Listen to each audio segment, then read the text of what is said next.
The Majority Report with Sam Cedar. It is Wednesday, November 22nd, 2017. My name is Sam Cedar. This is the 5-time award-winning Majority Report. We are broadcasting live to tape steps from the industrially ravaged Gowanus Canal in the heartland of America, downtown Brooklyn, USA. Oh, folks. Oh, I'm with you right now. But not really. I'm actually in the future. No, scratch. I'm in the past. You're in the future. I'm talking to you in the future. I don't know why I always make such a big deal of this, because of the vast majority of you, I'm always doing that every day because you're listening as a podcast. But if you're listening live, which is impossible, then I'm talking to you from the past. How's the future? Is it great? Are you headed towards home for Thanksgiving? I am. I'm headed there right now.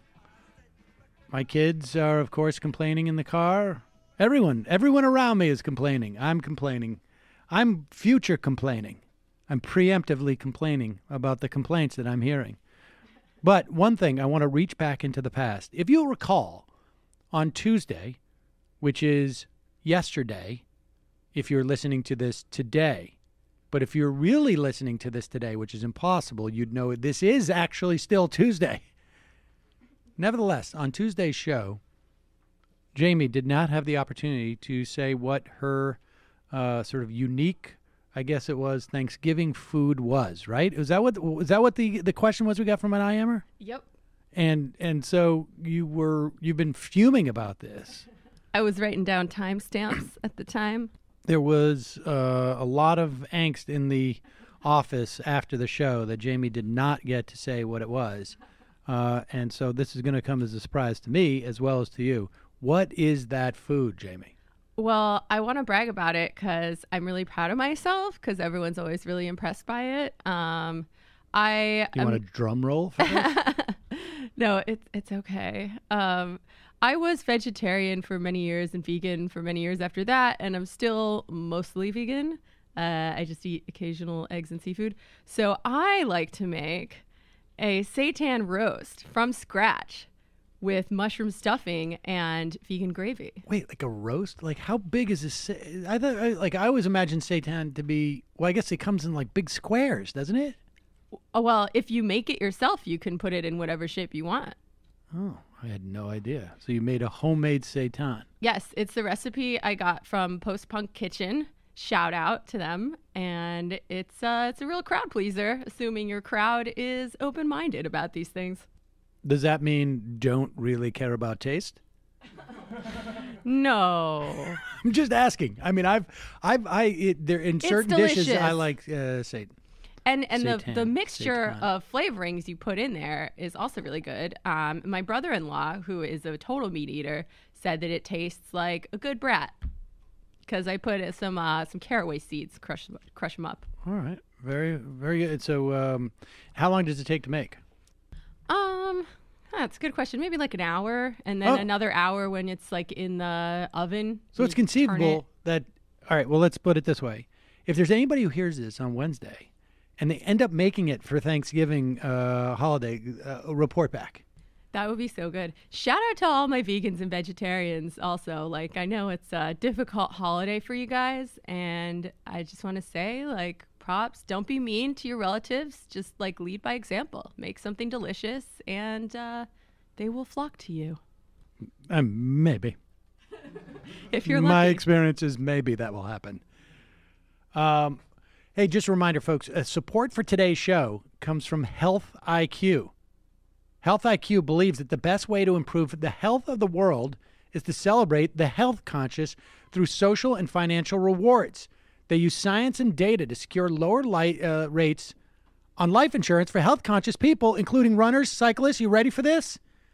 Jamie? Strength trainers, but vegans and more. So you actually, this is brilliant. You actually get rewarded. I mean, they say being vegan is much healthier for you. And this Health IQ helps customers save between 4 to 33% on their life insurance. And these are savings that are exclusive to Health IQ. 56% of Health IQ customers say they save between 4 and 33% on their life insurance because they live a more healthy lifestyle. I don't know that I would have been eligible for this back in the day when I got my health insurance, because I was still within the sort of had smoked cigarettes realm within my 5-year thing or whatever it was.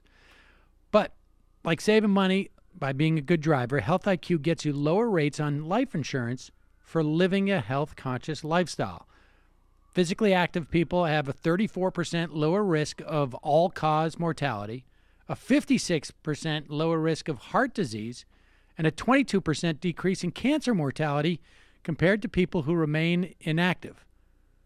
I guess this is they cite this Warburton et al., the CMGA. That must be the something CMA journal would be my guess, in 2006. But to see if you qualify, get your free quote today at healthiq.com/majority. That's healthiq.com/majority to get your free quote. I might just do that. There you go. You should. I mean, if you're still going vegan, you're vegetarian, right? Now? I'm a pescatarian. I'm mostly vegan. Pescatarian. I feel like that's the one that I'm closest to, because we've basically knocked out a lot of our meat consumption. That's good. But I eat fish and eggs. The whole egg thing I don't get. But I don't do dairy. Fucks with my stomach. yeah, but that's just like, I don't know. I don't eat, well, I guess I'd eat everything. So, folks, on the program today, we have Christopher Glazek. He is the writer who wrote the piece, The Secretive Family Making Billions from the Opioid Crisis. If you have not listened to the 2 days that I was in Vegas for the Tort Lawyer Conference, you will find 2 interviews there, one with Peter Mouget, one with Burton LeBlanc, who talk about the lawsuits that they are part of against the distributor of particularly OxyContin, but other opioids. There's some statutory obligations that these distributors had that they failed to live up to. But before it gets to the distributor, there's a company that made this stuff. And this is one of those classic stories. I don't know if these people are as eligible to be sued as the distributors. But this is a classic story of the just deep desire for as much money as possible and externalizing the costs of those pursuit of profits by a family that now has made billions of dollars on this. Really selling, in many respects, poison. And it wasn't as if these people had some type of new wonder drug. They really argued that they had a new wonder delivery mechanism for a drug that didn't turn out to be so wonderful. So Christopher Glazek, writing in Esquire magazine, The Secretive Family Making Billions from the Opioid Crisis. Also, Matt has some Matt picks, deep archive picks from our deep archive. We have Sam talking to Bernie about the estate tax in 2006. What? What's old is new, folks. What's old is new. And some of it is still old. I'm older and Bernie's older. We're both older. But so if you're a member, you will get that as a bonus material today.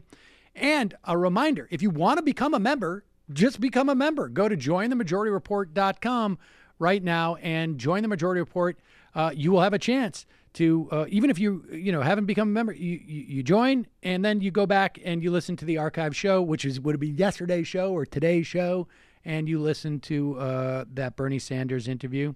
That's our way of saying thank you for supporting the show. Also, don't forget, MR Holiday is the coupon code for justcoffee.coop. 30% off, free shipping. Try out all their blends. Finally try the Majority Report blend. You will not regret it. Okay, take a quick break. Then we'll be back with Chris Glazek, the Secretive Family Making Billions from the Opioid Crisis. Make sure you tune in Friday, too, folks. We got William Hoagland. It's a fascinating story about the development of not just America's standing army, but really, I think one could argue this is sort of the, I don't know how to put this, but baby steps of empire. Yes, and the sort of ground zero for imperialism, the imperialism ethos in American culture. Quick break. We'll be right back.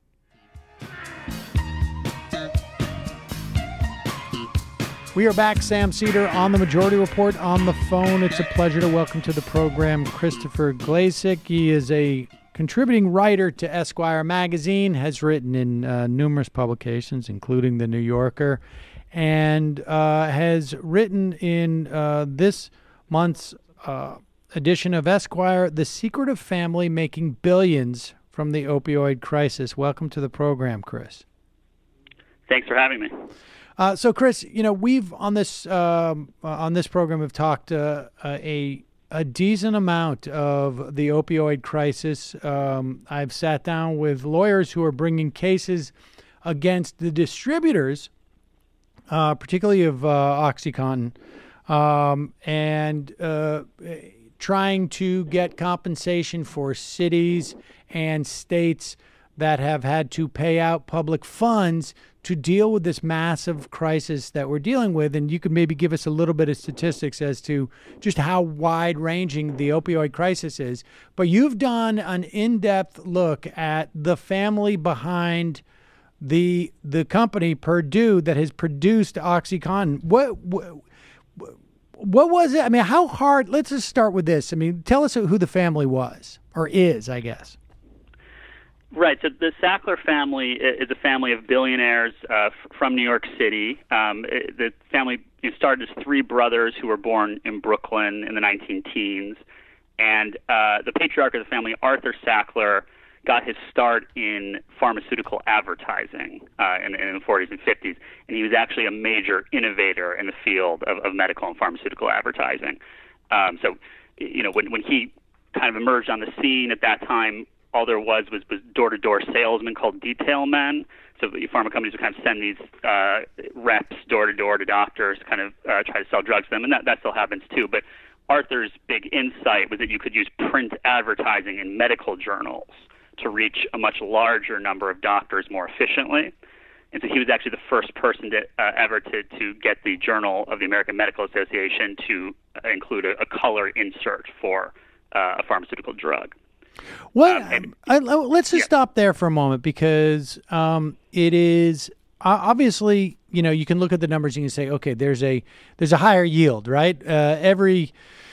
Whatever the ratio is of people who will see those eyeballs and actually can, if not necessarily purchase, but prescribe his product, right? There's a lot of value there too. But I also would imagine that when you are advertising in a medical journal, that there's some other level of cachet, that there is almost like an implicit sense that, like, this is for real.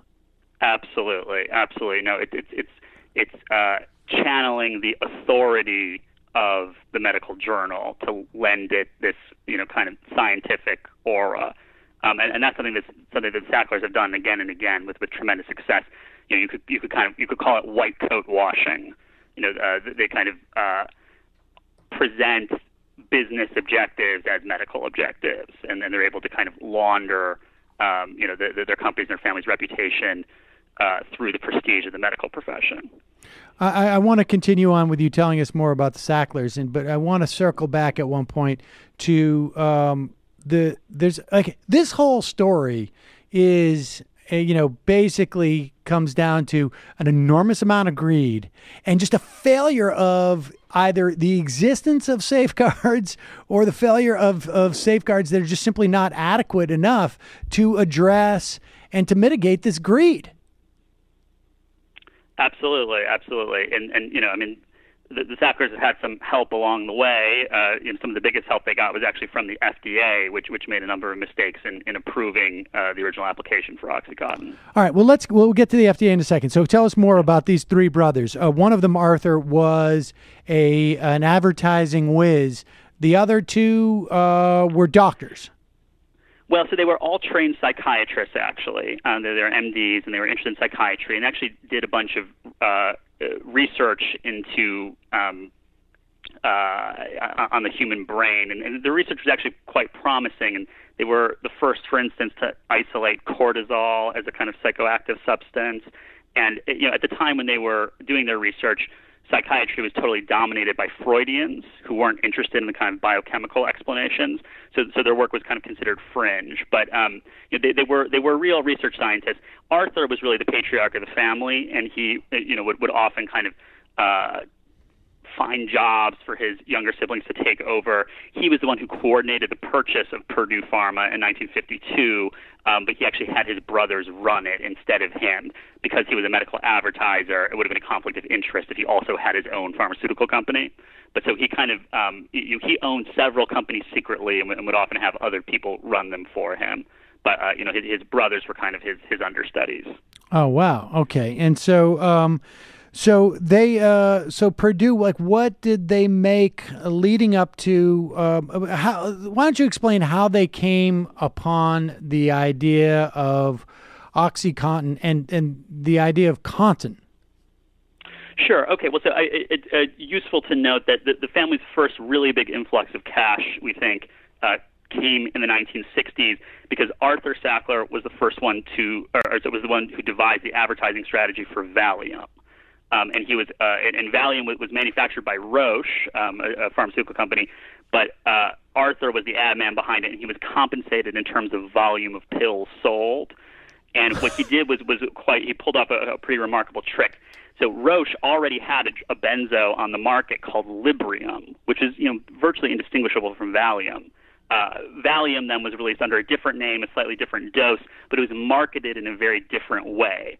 Librium had been targeted narrowly, for what at the time was called anxiety issues, although anxiety at the time wasn't quite the buzzword that it is now. But what Arthur did for Valium is he said, hey, there's all these other kinds of problems that people have, these physical, somatic problems. They have headaches, they have trouble sleeping, indigestion, sexual problems. So he kind of invented this other concept called psychic tension, which they asserted was at the root of many of these physical problems. And the conclusion being that you could take a Valium pill to help with all these different kinds of physical problems you might have, because really what was causing the physical problem was psychic tension. So in this way, he made Valium the most widely prescribed drug in the United States, and was the first drug ever to reach more than $100 million in sales. Now, all right, let's. I mean, this is a moment I think where people get sort of like surprised, where you can create an affliction and remarket essentially an existing drug, and the FDA doesn't. I mean, it's all fine with the FDA. This was the early 60s, remember, so there were not the same kind of safeguards in place and not the same degree of regulation of drugs that there is now.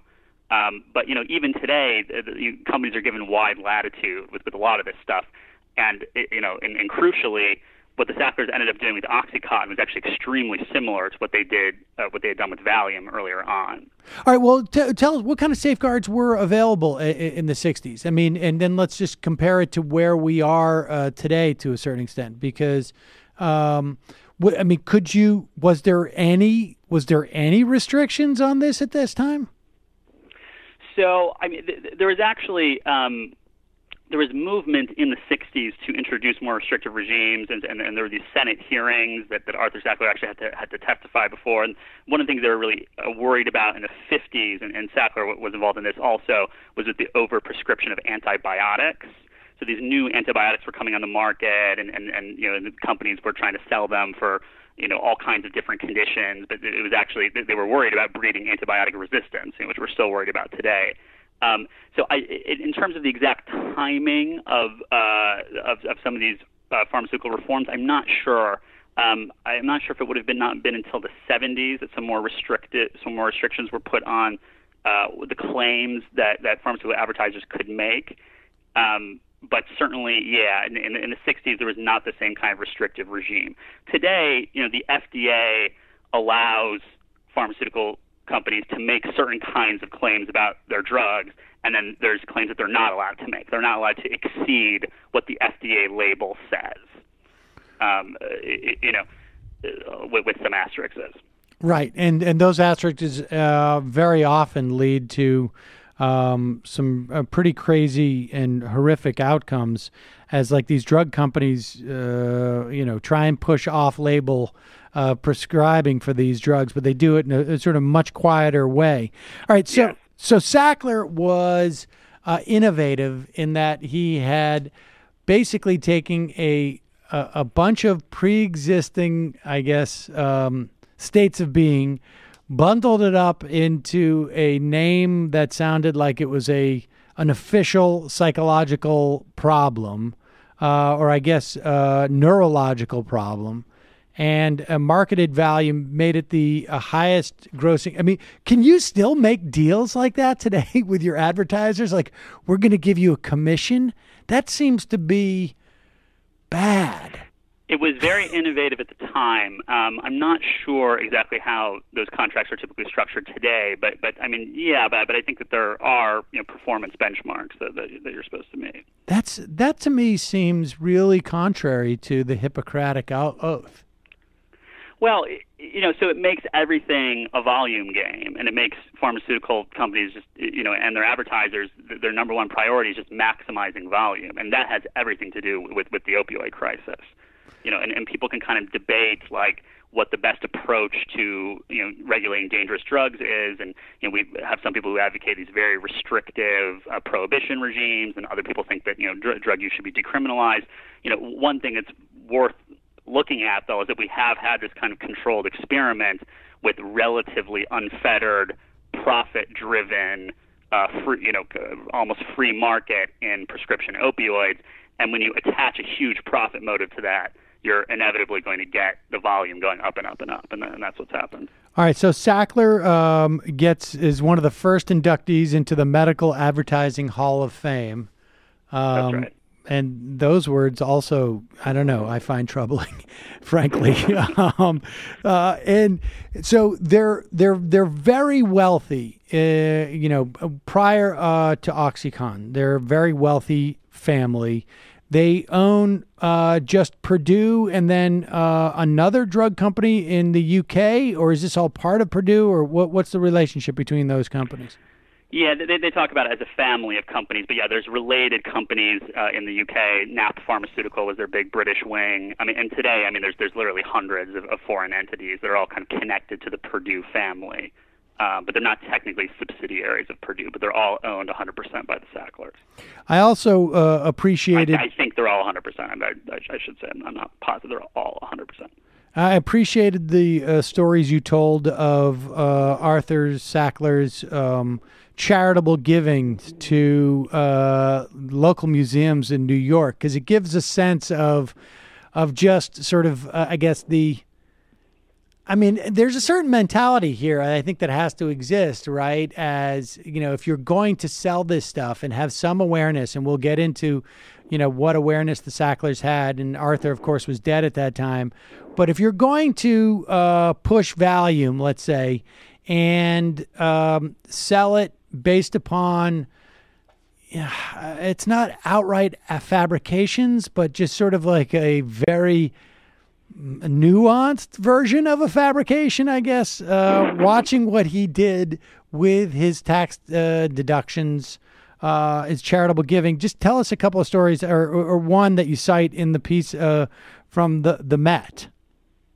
Right. So the Met was so Arthur Sackler, starting in the 50s, became an art collector, and he pretty quickly amassed the world's most significant collection of ancient Chinese artifacts.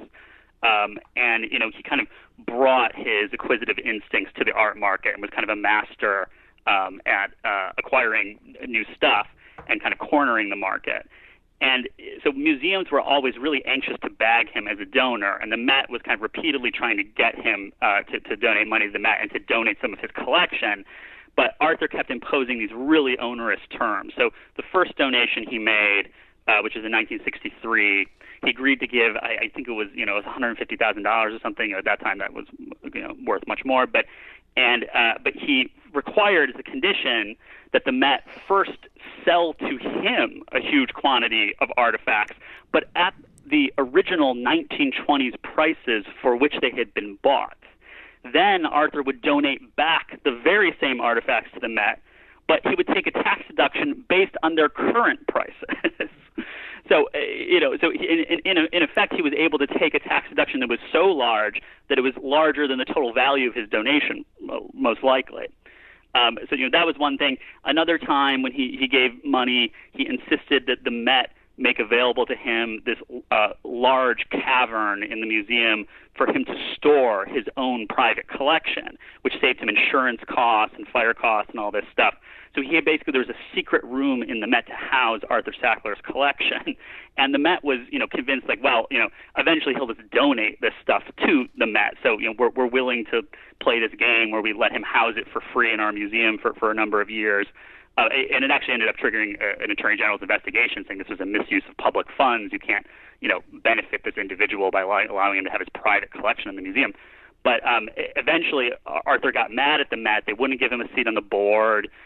He was mad that there's all these homosexuals on staff, and he had a couple other misgivings about the way that his donations were being used. So he actually ended up donating almost all that stuff to the Smithsonian in Washington. So he kind of screwed the Met in the end. And wait, how did that Attorney General investigation work out? I mean, it seems to me that the Met was engaged in sort of that sounds a little bit illicit to me too. So they did not find any wrongdoing on the part of Arthur, but they did reprimand the Met. All right, fair enough. But we get a sense of just his sort of, I guess, his perspective on society at large. So Arthur dies, and then his brothers buy his share in Purdue. When does that happen relative to OxyContin? Tell us, or start with the concept of Contin for us, right. And then we'll work. Okay. So yeah, it's important to note that Purdue, which they bought in 1952, was this really small, insignificant pharmaceutical company for years and years. It was kind of a midget in the industry, and they had a number of products, didn't really have any big hits. Their first big hit was actually they acquired the rights to betadine, which is this antiseptic. And they had really good timing because they bought it just as the Vietnam War was ramping up. And so the U.S. government bought tons of betadine to heal soldiers' wounds in Vietnam. But they didn't hit it big until they entered the pain business. And the way they got there was they had developed this time-released asthma medication that didn't really take off. But according to the company lore, there was a doctor in London who worked for this hospice. It's actually kind of the world's first hospice. And he was aware of this time-released asthma medication, and he suggested to the Sackler's company there that they create a time-release morphine pill. And this would be great for the hospice, he said, because it would allow dying cancer patients to sleep through the night without an IV. As it was at the time, they could take morphine, but they would have to take it, in pretty constant increments. So if they could take a pill that was long-acting that lasted 8 or 12 hours, then that would help people sleep. And so they took this advice and they did create a time-release morphine medication called MS-Contin. Contin means continuous, and that refers to the time-release system that they developed. So MS-Contin became a hit in the cancer market, and it sold quite well in that small niche, and it brought a lot of prestige to Purdue as a company, which hadn't really had anything really successful before. So all of a sudden they were involved in this really holy work of relieving the pain of dying cancer patients, allowing them to die with dignity, to sleep through the night. And so this really put Purdue on the map. One of the problems with MS-Contin, though, is that its patent was going to expire in the 90s, and they didn't have anything to replace it. And so people at the company, and it was kind of around this time that the next generation started asserting control. This would have been Arthur's nephew, Richard Sackler, who really starts adopting a more important role in the company in the 80s. And they get the idea, what if we created a new time-release opioid, but instead of time-release morphine, what if we make it time-release oxycodone? And oxycodone was kind of a dusty old chemical. It had been around since the 20s, but it had a number of advantages over morphine. The most important one was that it was perceived by doctors as much weaker than morphine. And the reason for that was that it was in Percocet and Percodan, which are these relatively weak combination opioids that people take for injuries and stuff like that. Morphine had this really kind of serious, kind of funereal reputation. People were like, "Oh my God, if I'm on morphine, that means I'm about to die." You couldn't get ordinary doctors to prescribe morphine. I mean, most never had. That was only something for cancer doctors. But ordinary doctors were very familiar with oxycodone because they prescribed it all the time in the form of Percocet. So, and the company, has acknowledged this in lawsuits, and I talked to employees about this. They played on this misconception that oxycodone was weak. In fact, oxycodone is even stronger than morphine on a milligram for milligram basis. But they released OxyContin as kind of a successor product to MS Cotton, and it had immediately this kind of brand identity in doctors' minds that this was not as serious, that this was not as strong as MS Cotton, when in fact it was just as strong. That's interesting. All right, so just to be clear, this was an active ingredient in Percocet that just because of the amount that was in Percocet made it less powerful. But exactly. Okay. Yes. So yeah, you had a very small dose in Percocet. You like 5 milligrams usually, but with OxyContin, they released pills that were 20, 30, 40, even 80 milligrams of oxycodone in a single pill. So that's like basically, that's 15 times as strong as a Percocet. Tell the story of the doctors from Sloan Kettering in 1986, because this is something that I've also heard, that to the extent that there was any data points, I guess, that the OxyContin would be less addictive than Oxy, I guess, or a similar opioid. It came from these two doctors in, I guess it's a study. Okay. So there's a couple things that happened, but so the research that happened in the 80s, there's a couple of kind of pivotal but kind of paltry little contributions to the literature that got cited again and again and again and kind of blown out of proportion. But that was not specifically comparing oxycodone to morphine or anything like that. That was just asserting that opioids in general, were safe and effective for chronic pain. And there was kind of notoriously a letter to the editor that was written in the New England Journal of Medicine in 1980, which asserted that the risk of addiction was less than 1%, but it was based on this like really small, unrepresentative cohort. And in fact, some of them had become addicted, and it was this whole kind of messy thing. The authors of that letter to the editor ended up renouncing it later. But in the meantime, the pharmaceutical companies got a hold of that, and then there were two doctors in New York, Kathleen Foley and David Portnoy, Russell Portnoy, and they published another study in 1986, which similarly concluded that long-term opioids were safe and effective treatment for chronic pain. So, you have a kind of a couple things happening in succession. You have the hospice movement, which really takes off in the 70s. Then you have the palliative care movement, which is related. So you're getting doctors more and more used to prescribing powerful opioids in certain situations. But then you have these patient groups and a couple of doctors associated with them that want to push further. And they say, hey, these are so effective for palliative care. Why don't we use these strong opioids for all kinds of problems? And that's when the pharmaceutical companies really saw the opportunity, because they say, hey, this drug that we've been just targeting at the cancer market, why don't we target it at 30 million back pain patients? Why don't we target it at millions of people who have neuropathic pain? Why don't we target it at people with menstrual pain? They target it at OBGYNs or at dentists to give to people with toothaches. And that's kind of taking Arthur Sackler's original insight with Valium. You have this addictive substance. At first, it's narrowly targeted, but what if you can just take that and then market it to a huge universe of patients? Then you're really in the money. And we should say that those two doctors, their study was of 38 people, which is not exhaustive by any means. But the amazing thing is that's all it took. Like it just it seems like there was a combination of three things. One is just a basic misunderstanding of the power of this drug. Two, the scant research across the board so that you had outsized impact from what little there was. And three, ends up being also just sort of like people not knowing the difference between oxycodone and OxyContin.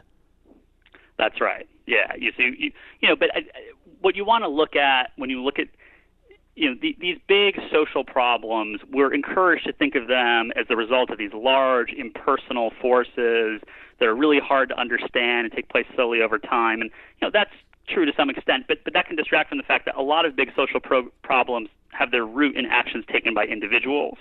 And so when you're looking at something as complex as the opioid epidemic, you want to look at who is benefiting most, who had the most aerial view of everything that was going on, who was able to manipulate the other events that were taking place in order to maximize their own profits. And in looking at that, you really end up inevitably going back to the manufacturer, which is Purdue Pharma.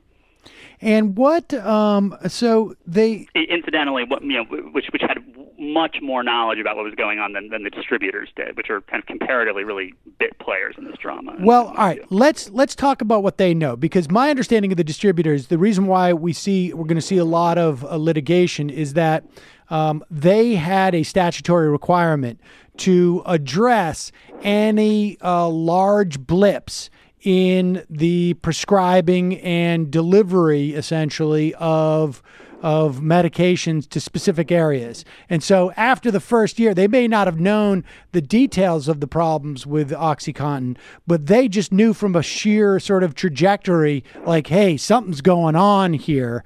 And yet they had they had a statutory obligation, according to the, via the DEA. That's what we heard about a couple of weeks ago when we heard that there were Congress people and there was a nominee who was pushing changing that statutory obligation. But so what did Purdue know? Like, what did these guys actually know? Well, this is really key because they knew much, much more than the distributors did. I mean, the distributors basically just take the pills from the manufacturer and deliver them to the pharmacy. Right. So the distributors only had models of, we should be selling X amount of these pills in these locations on any given day. The pills could be anything. The only thing that they're measuring is actually just sheer numbers. That's the only data they have. They don't know if there's a pain clinic in that town or there's a hospital nearby. I think that they made some mistakes, and I think that they should be held liable for those. But but it's important though to understand that what Purdue had access to was much more granular data. They had access to data down to the prescription level. Through this company IMS, which is a prescription data mining company. They had a they were able to see which doctors were prescribing what amounts in what areas.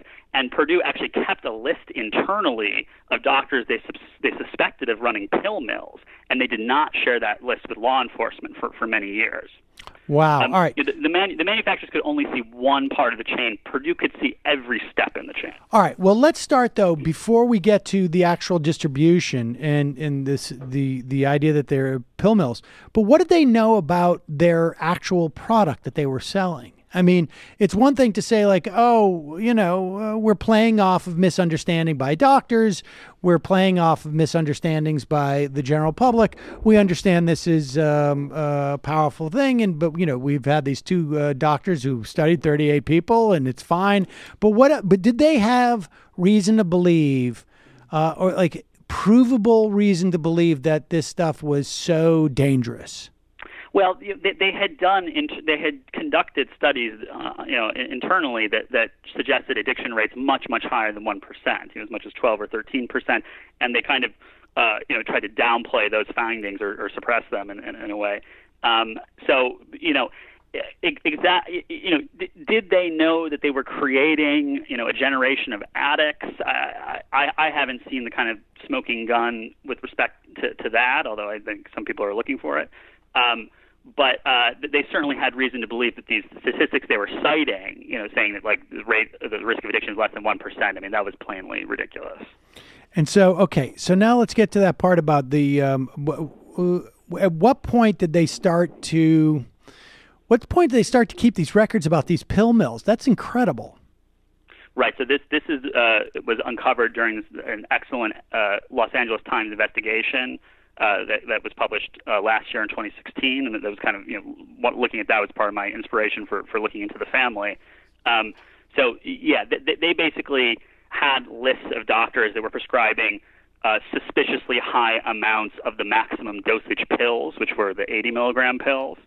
And they did not share that list with law enforcement. But basically, they discouraged sales reps from communicating with those doctors. And sales reps, I think, actually did not get a bonus for selling to those doctors because those doctors were already selling so much they didn't need any encouragement. So wait, were they? Was that a cost savings thing or was that a liability saving thing? Like, I mean, were they basically saying like we don't want to, we don't need you to push it there, and we're not going to give you, you're not going to get the sales bonus. It's unfair that you have a pill mill there. You can't do that to get your trip to the Bahamas or whatnot because Fred doesn't have one in his district, or was it all? And sales reps would complain about that a lot, actually. So you're saying, or was it? Or was it like a tacit admission that like, let's not be aware of what's going on in door number 3? Right. So I'm not sure that I don't know that I can answer that question because I've heard different things. The sales reps definitely are of the view that the system was designed merely to deny them bonuses. So they think that this is just an excuse for the company to stiff the sales reps, and not compensate them for for doctors who's writing a huge number of prescriptions in their district. But it also changes at different points. So in the beginning, they didn't have this system in place, and sales reps who did have pill mills in their district were getting huge bonuses, and that caused a lot of bitterness too, because not every sales rep did have a pill mill in their district. So what exactly the company's motivations were for keeping that list, I'm not sure that's been settled, and I think that's the subject of some litigation. What were the statutory requirements, and what are the statutory requirements? What are the FDA requirements of a company that A, produces drugs, and then B, like, I mean, it seems to me like they could say, like, yeah, that we just kept those documents about the pill mills for internal reasons. It's not fair to our other salespeople that, if we're selling candy, to have, one guy who has all of the elementary schools in his. But I mean, like, what statutory obligations do they have as manufacturers of the pills? Well, I mean, this is part of the problem with the FDA process is that once the FDA approves a drug, it's generally been held that manufacturers have very little responsibility. So you can compare it to something like, Takata airbags or whatever. So Takata is a Japanese company that created these faulty airbags. It was the biggest airbag company in the world, and the patriarch of the family, Mr. Takata, he had to resign, and the company basically went bankrupt in the last couple of years because their airbags killed like a couple people. I mean, really, it was like less than 20 people or something like that. But they had to give this big press conference, and the patriarch of the family had to apologize and bowed his head in silence for a couple minutes, and he kind of fell on his sword in this dramatic fashion. And when you compare the harm caused by these airbags, the harm caused by OxyContin, I mean, it's laughable. OxyContin is thousands of times as deadly. But because it's an FDA-regulated and approved drug, that has made it difficult to go after the manufacturer, and you really have to demonstrate some real deviousness in order to do that. People are asserting that now, though, and are going after them. That they were hiding information that they knew and misrepresenting, willfully misrepresenting, that type of thing. Yeah, there's many different issues that are being looked at. It should be noted, though, that so Purdue in 2007 did have to agree to plead guilty to criminal charges, and 3 of its top executives actually also had to plead guilty to criminal charges, and the company had to pay $600 million. The executives had to pay like $30-some million out of their own pockets. This was an enormous settlement at the time in 2007, and very, very rare for a company and its executives to plead guilty to criminal charges, not just civil charges. And so at the time, this was considered to be a great victory for the government. But there's a couple footnotes there. One is that at that time, it was not known exactly how deadly and catastrophic the opioid epidemic would become. And secondly, even though it looked like the top people in the company all went down, because it was the CEO, the chief medical officer, and the general counsel, the family members who owned the company and who filled more than half of the board seats and who actually supplied the company's top executives, they were mentioned nowhere in the settlement.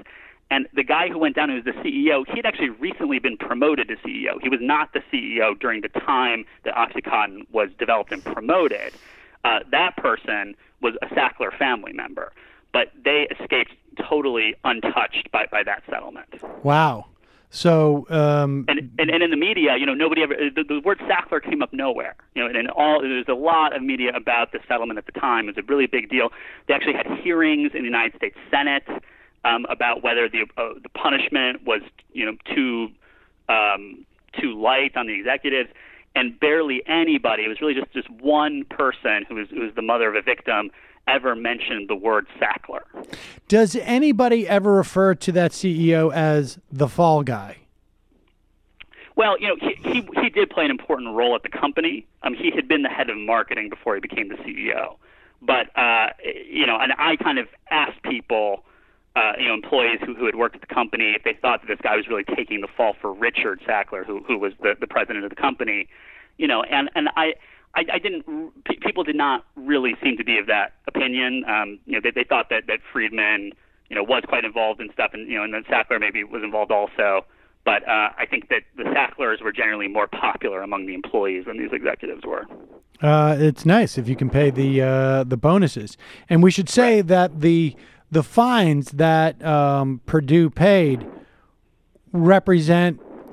Like relatively like what? Like, upgrading the desserts in the commissary or something? I mean, relative to their profits? Yeah, maybe like so they've made $35 billion in revenue from OxyContin. So you compare $600 million and change to $35 billion. It doesn't seem like that much, a couple percent. So where does all this stand now? I mean, are they the Sacklers are getting a little bit of attention now, nothing relative to the havoc that has been and just the sheer suffering and death, frankly, that their product has created in this country. Like where is all of this now? Well, their company is in really big trouble in the United States, and there have been dozens and dozens of lawsuits filed by cities, counties, states, and the trajectory of this is it looks very similar right now to what happened with the tobacco litigation in the late 90s. And under that settlement, the master settlement for big tobacco, companies had to pay more than $200 billion. So it's really a massive, massive thing. So a lot of people think that this is trending in that direction, that so many lawsuits are being filed against Purdue in so many jurisdictions that they're going to have to settle. Like the game theory of it is such that they really cannot afford to litigate all these things individually, even if they thought they would win, which is not at all clear.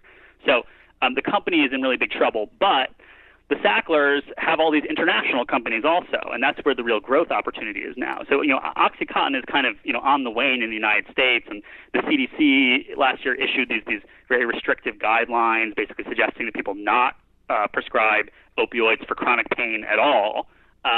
So the United States market is waning, but other countries have not had prescription drug epidemics yet. So other countries, the United States still consumes a hugely disproportionate share of the world's opioids. Canada does also, it should be said. But the Sacklers now, their companies are on the march in Brazil, in Colombia, in China, and that they're trying to make up for the shortfall in the American market by going abroad.